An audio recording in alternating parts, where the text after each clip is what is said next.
Nên tới đa mà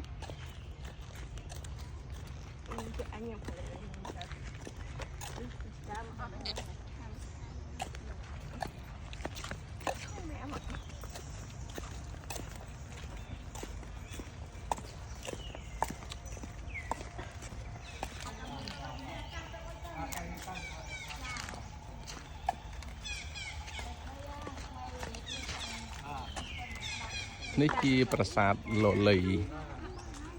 ដោយសារវានៅជ្រៅហើយចឹងទៅកម្រមានអ្នកមកមើលប្រាសាទនេះវាប្រាសាទតូចក៏ប៉ុន្តែមិនដែលបានមកទេមកច្រើនដងហើយតែបានចូលដល់ប្រាសាទលលីចឹងទេ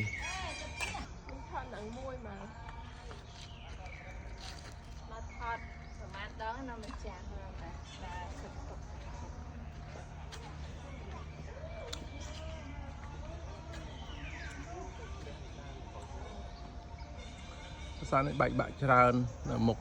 ប្រាសាទបាយ័នប្រាសាទអង្គរវត្តប្រាសាទបាយ័នស្គាល់មកញឹកហើយយើងបានមកប្រាសាទលលីម្ដង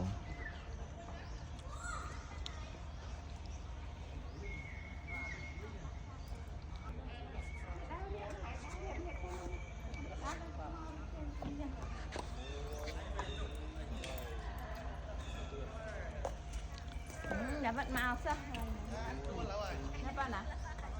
Never. We never been here before. Rụp